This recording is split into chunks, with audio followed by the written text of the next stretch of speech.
This is Crop Top, and today I'm going to attempt to do a double. Oh shit! It's wet as fuck. I'm gonna attempt to do a double fish and chips before a hurricane gets here. See if I can even do one right now. Ooh, it's wet. But I can do it. But I'm also going to tell you guys about how I got into the film industry. It's kind of a long story. So I hope... I'm also pretty high right now. So we'll see if we can do this. Just a real quick fit check.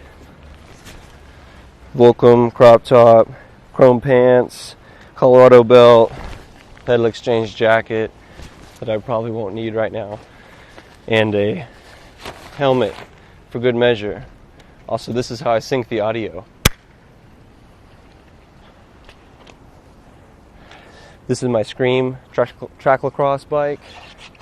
I've got 650B 40C tires right now, which I'm hoping will help me in this rain and the terrain.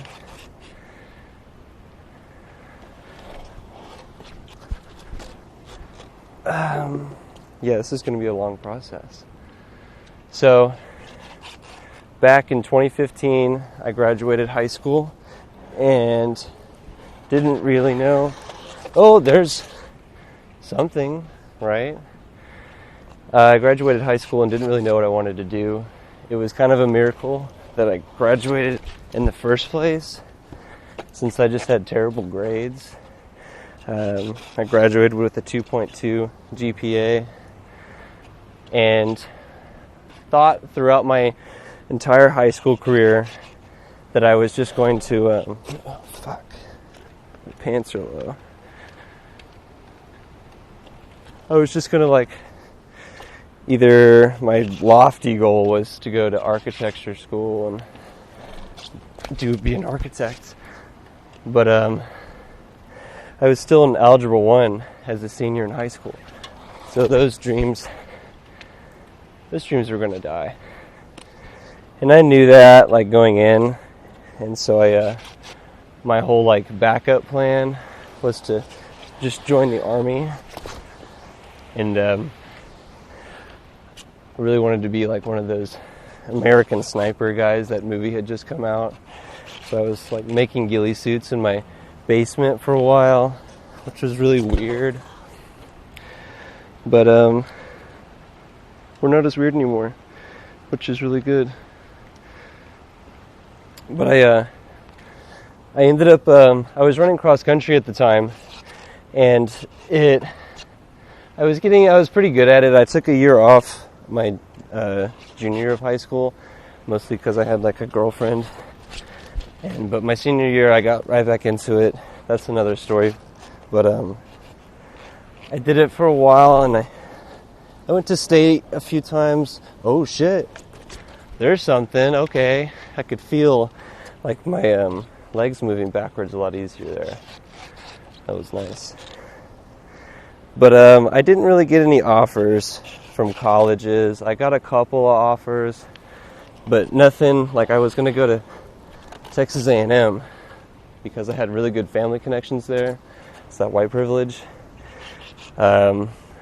Basically, just off of my name, for whatever reason. But I'm really glad that didn't happen. Just because my plan was to fail out and go to the military. So I really wanted to run in school, and so the coach at Oklahoma City University called me about 2 months before I graduated high school and asked me if I wanted to run in school. And I was like, yeah, I'd love to. That was the only thing that I liked to do. That was really the only thing that brought me joy. It got me out of the house. I could do it by myself. It's kind of a loner kid for a lot of my childhood and young adult life. and I was good at it. I could win, which was sick. I really liked doing that. And it kept me fit, which was, I liked that, I guess.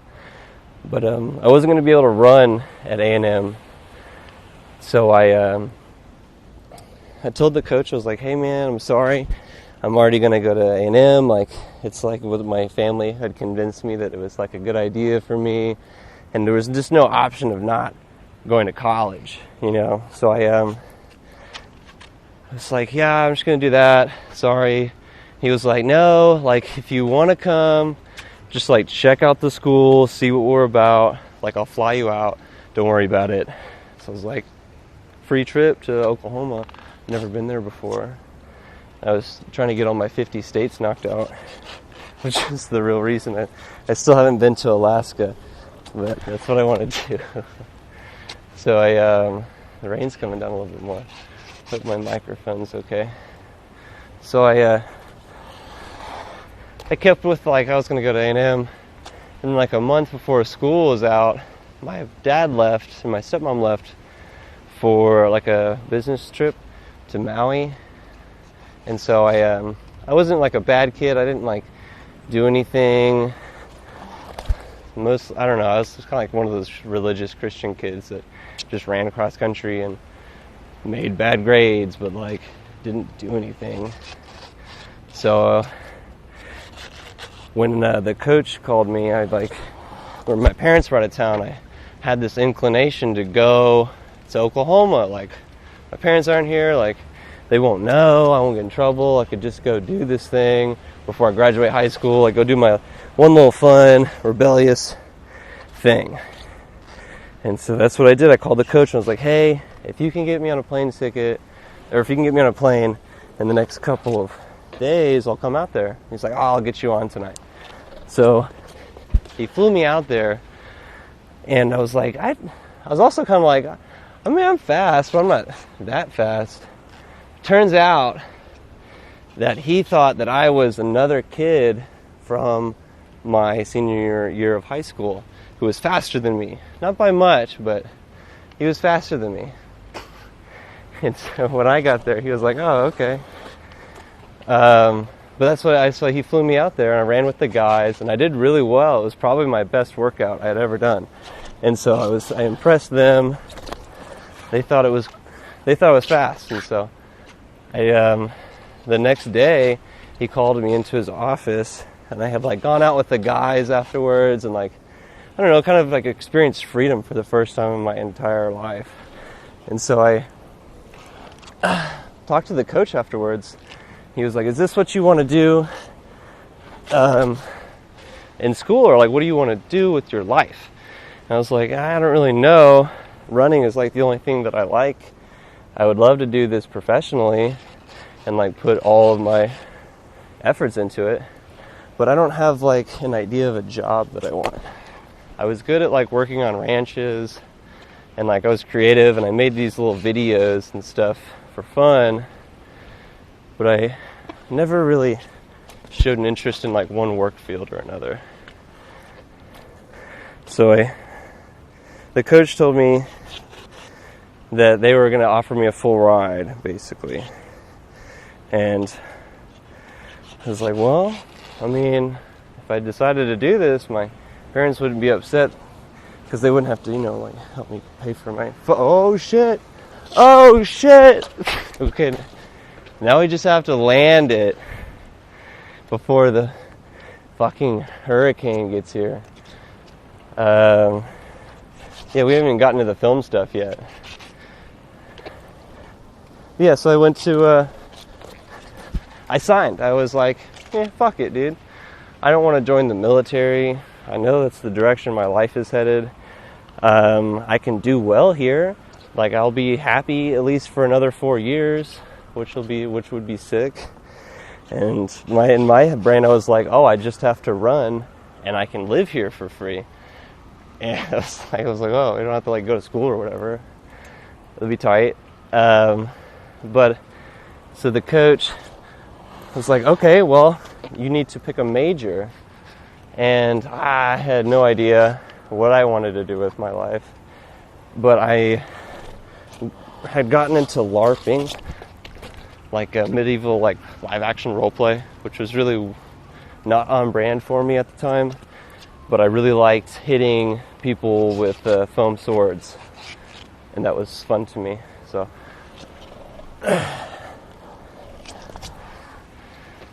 I told him, I was like, man, if you have costume, I knew it was a liberal arts college and they didn't have architecture, and that was my first question. I was like, no, I'll just do that. But I was like, if you have costume design, I'll just do that. That's easy, right? Like, I could just run and do costumes. And so that was my major. I went home, pissed off my whole family, and went to school in like a very short amount of time. Moved to a different state, and I did costume design for a little bit, and it became too much of a time suck on my running. So the coach made me choose a new major, and he knew I didn't know what I wanted to do. So I went to his office, and he literally just had a list of every major that they offered at OCU. And he was like, you have to pick one if you want to still go here. I was like, okay, crazy. So we like went along, and like there was some like sciencey ones. I was like, I kind of like science, I guess. Or it's like, but basically we got to the point where he knew that if I couldn't maintain like a 2.8 GPA, then I would get kicked off the team. So we had to go through the list of majors and figure out which one didn't have any math, because I can't do it, dude. I can't do it. Try as hard as I can't do it. And so we settled on film, and it was great because we didn't have to go to class on Fridays. There were no film classes on Fridays, and that was adequate rest for me to go to a Saturday cross-country race. And so I started taking film classes. I took like a intro to film studies, which was really cool. I learned a lot that was like the first time I looked at movies as like, oh, there's like deeper meanings.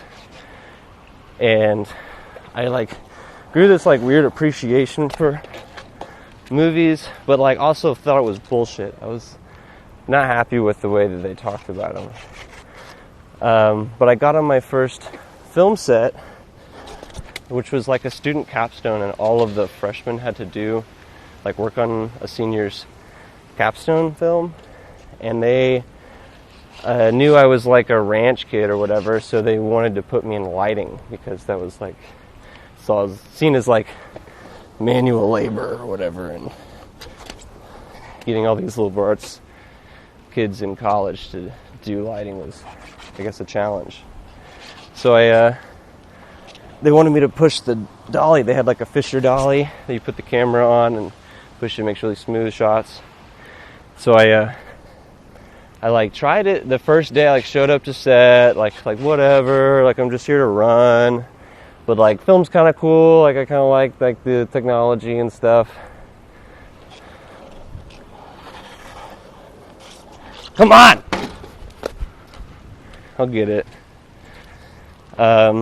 But I was like, they called action, and I was pushing this dolly, and like everybody around me and the people were acting, and like it was all bullshit, but it was like amazing. I was like, this is the coolest thing I've ever been a part of.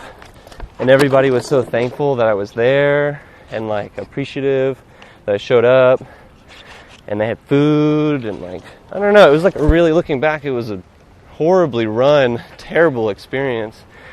Not terrible experience, but like a horribly run shoot.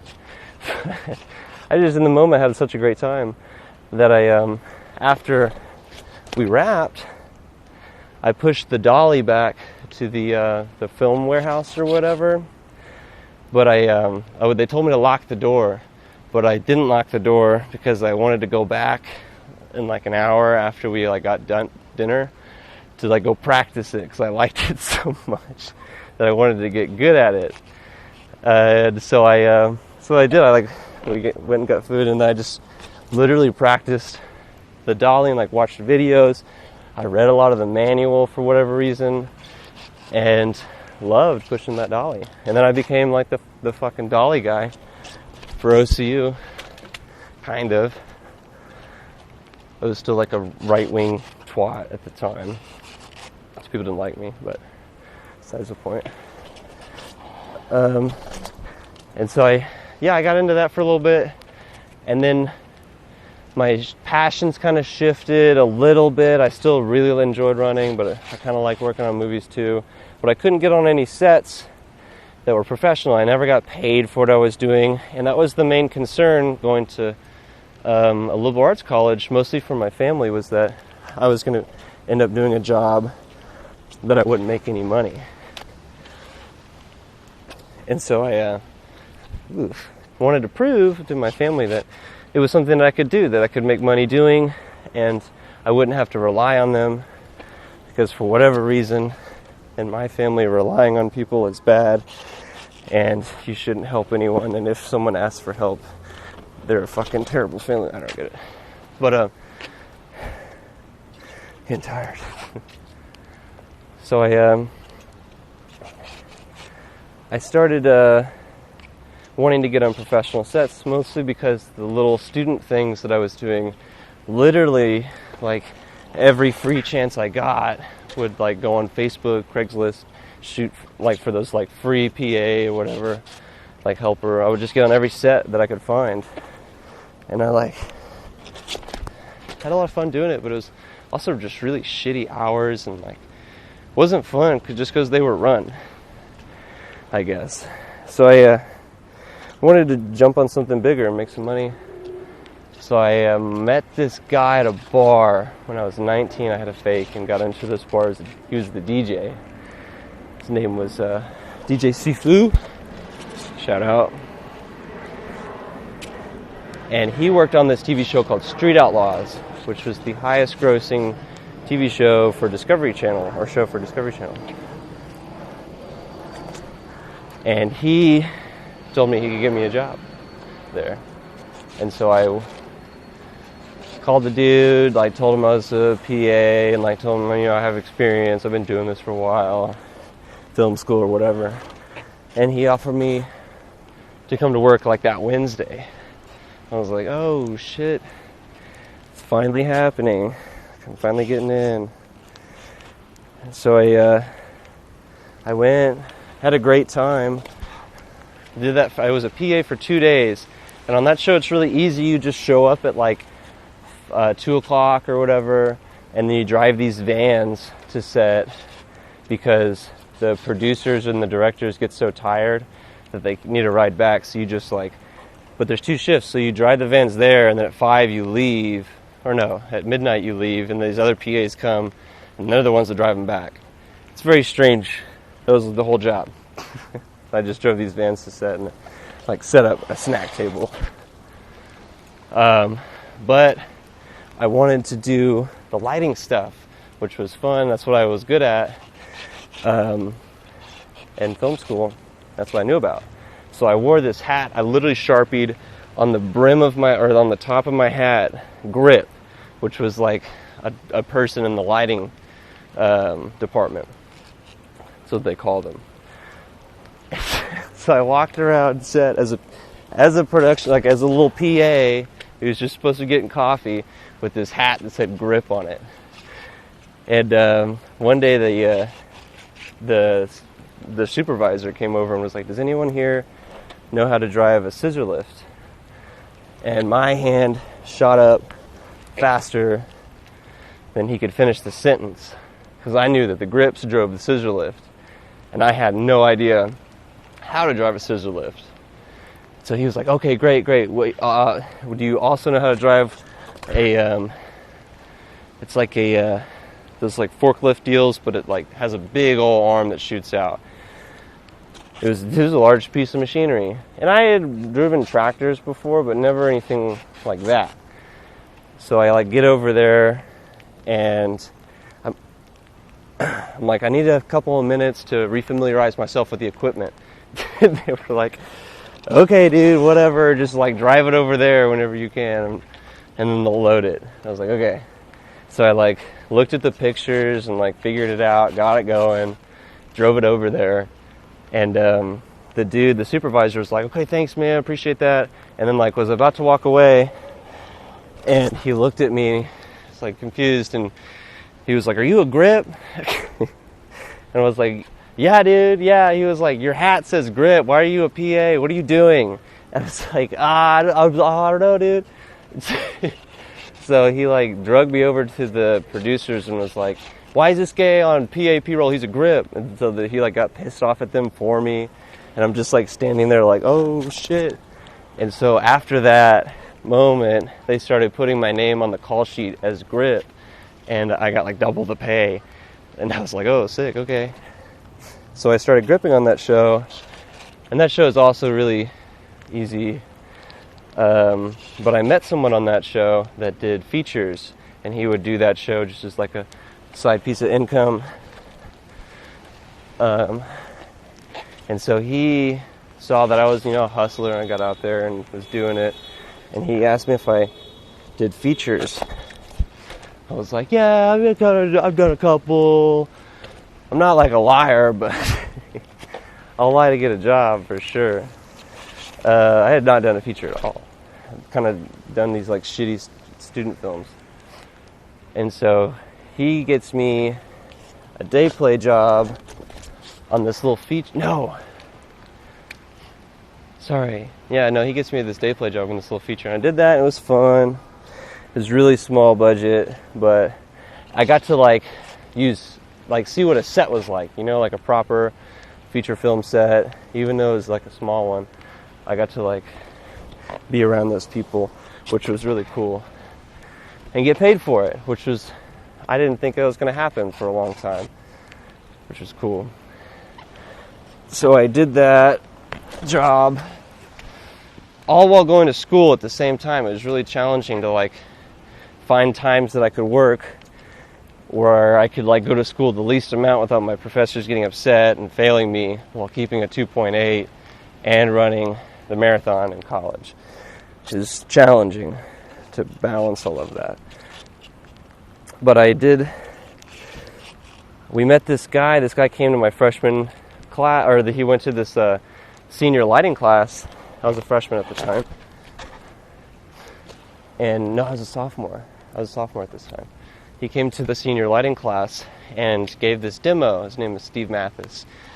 And he's done huge movies, from, Halloween, Back to the Future, some Black Panther and Thor Ragnarok as the gaffer, the head of the lighting department.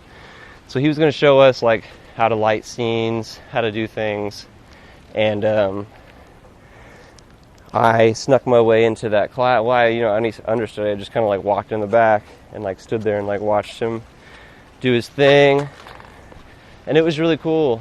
You brought out LEDs, which we really hadn't used much at all. All this really cool new equipment. And he had these lights that he made specifically for these huge movies. And I loved it. It was these little custom LED pads. That's the only way I can describe it. And they turned on, they were super thin, and like you could put them anywhere. And I was like, this is perfect. This is exactly what I've been searching for my entire life.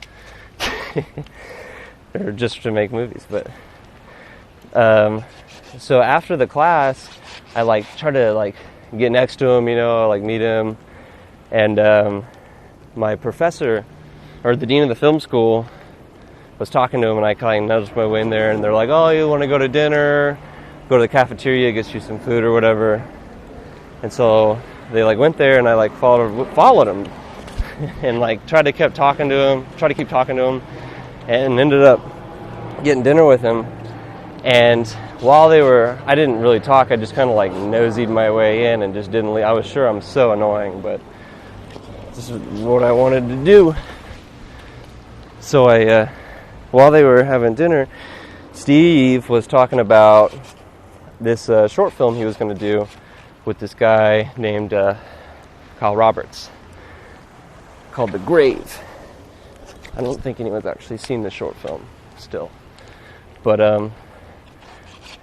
I knew this guy from the PA days, that was also talking about the same short film, The Grave. And I knew he was going to get a job on it, but he couldn't get me a job on it. That was the thing. I kept asking, I was like, dude, like, short film, let me get on this. And I found out Steve was going to be the gaffer on it. And I was like, I got to get on this. So I like basically bribed my buddy into sending me the address or on day one in the call time. And so he did it. Thank you. And I showed up with my grip hat and my belt, my tools, like looking like a grip. And I got to the address like right at call time, and like just started working, just started like setting up C-stands. Like I wasn't like contributing at all to the set. Like I wasn't like, they would call for something because I didn't know what anything was. They were using totally different equipment than I had ever used, but all of the electricians were like pro guys. So I was like, I'm gonna just start setting up C-stands and setting up lights, like tidying stuff up, like following them around, like bringing them power, like sweeping. I was like sweeping. I just kept doing this shit and they were all like, you could tell like they were like, who the fuck is this guy? And they were like kind of checking the call sheet and like asking me who my name was. And I was like, hey man, I found the second AD's name, and I was like, forgot what her name was, but I was like, hey, she forgot to put my name on the call sheet. I'm gonna be there tomorrow. Just I'm kind of green. And then she was helping me out, so I'm not getting paid to be here. Just wanted to help out. And so they were like, okay, dude, whatever. And so they let me stay and like kept working. And then eventually they like put me on the call sheet because I was working hard and like wanted to be there. And it was just a short film. It like didn't really matter. And so I'm sorry guys, I'm like making zero progress in this trick. But it's like also very wet and the surface is not the best, so I can't like get enough speed to bring it around. But I did the whole show. The show wrapped, and they walked across the street for the wrap party. And I was still 19 at the time. I had my fake, but it didn't work at the door.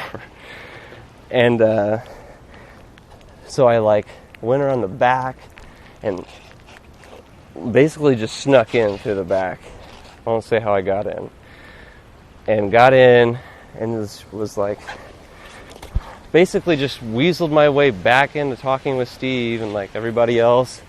Just like, you know, kind of making conversation or whatever. So it ended up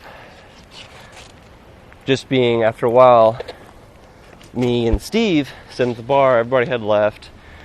So we're talking, chatting. I'm like, yeah, I'm still in film school. Like, but I've been doing this for a while. Just, you know, kind of not really lying, but like also like exaggerating my skill. And he was like, okay. And so he goes talking to me about this show that he was working on, and he needed a GoPro's acting weird. I'm just gonna check it.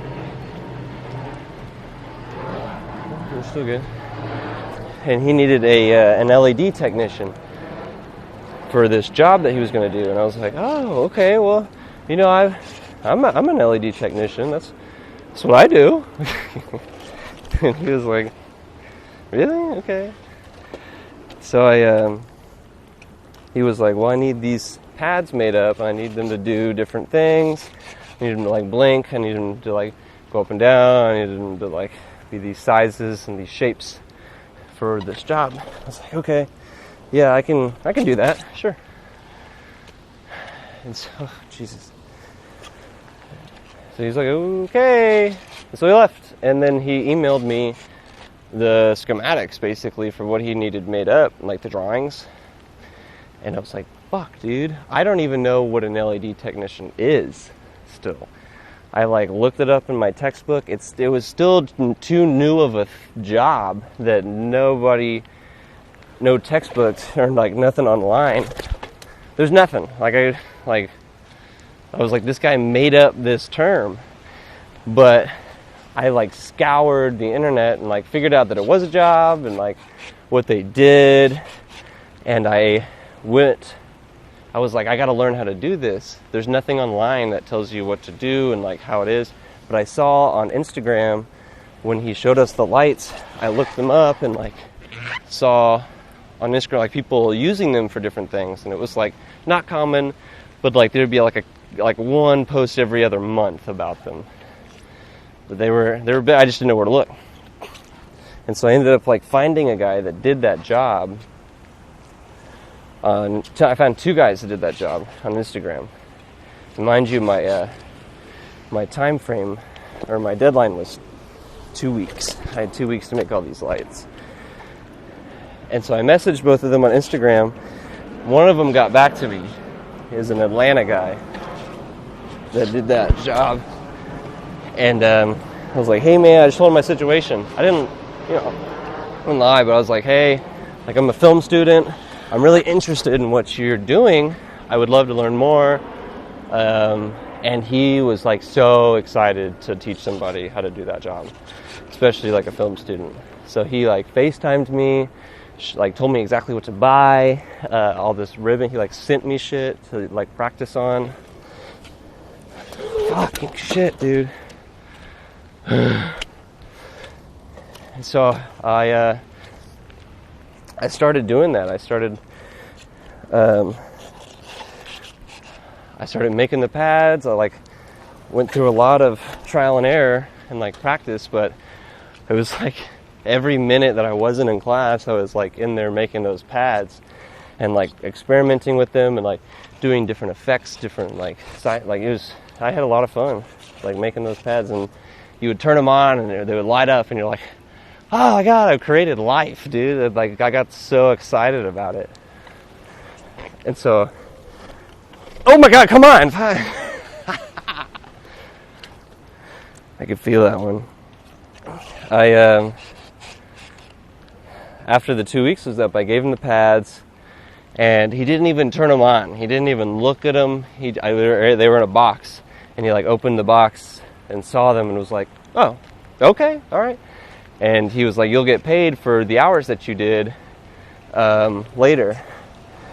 But I can't take you on as for like the main. He wanted to take me onto the main unit, but I was in school, so it's like I can't do it. And he also was like, well, you probably couldn't do it anyways because you're not in the union. I was like, oh, this is a union show. Sick. Of course it is. Fuck. So he takes the pads, he uses them, and he like emails me and was like, hey, we need more. So I sent him more, and then then I get my check, and it's from Marvel. I was like, called him. I was like, Steve, like what show are you on right now? And he was like, he didn't even know the name. They hadn't like they go under, when they're shooting those movies, they go under like a fake name, so like none of the randos like know what you're shooting. And I forgot what name he said it was, but he was like, I think it's like about some guy, he's got a hammer, there's lightning. And I was like, you're doing Thor, like the last Thor. And he was like, yeah, I think it's Hemsworth or whatever. It's like, motherfucker, dude. It's so funny. But yeah, so my first like real job was on Thor. Got paid for that. And then I got to do some really cool jobs with him after that, which, I just kind of springboarded me into working with his crew, and I got to learn from those guys a lot about how to do that LED technician work. I got good at that. Then I learned how to light, and I did a bunch of big movies with them. But the problem was school. I was always in school, and then right when I graduated school, Steve stopped doing big movies and just wanted to stay in Oklahoma and do little movies. So I took a step down. I didn't want to do I wanted to learn how to light. I wanted to be the head of the department. So I took a step down in pay and did like small Lifetime movies, little tiny TV shows, reality shows, like any small thing where it was like me, a key grip, and like a guy or two, maybe, for like the whole movie, which was very similar to the first movie that I worked on. That's just a regular grip. And so I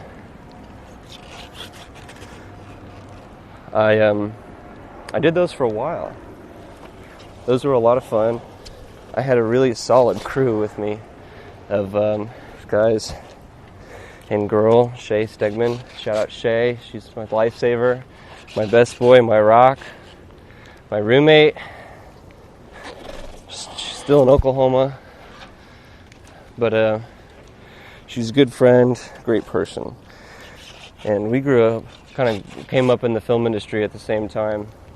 She has since gotten out of the industry just because of the hours and got a job.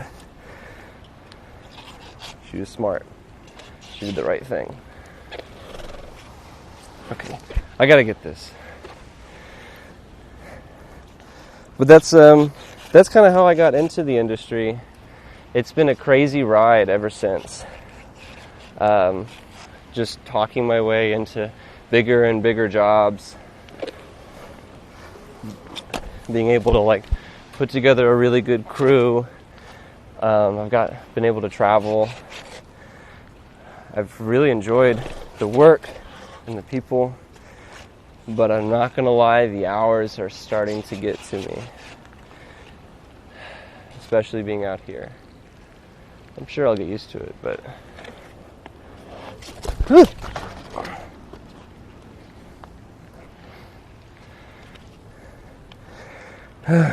I don't know if I want to get this.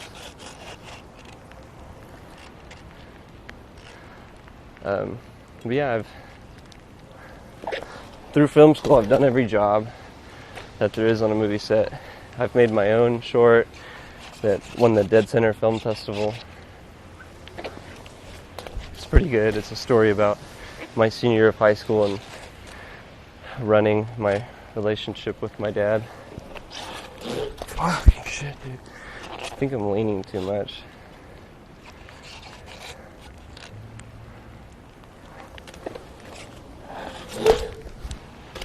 Yeah, I'm spinning out.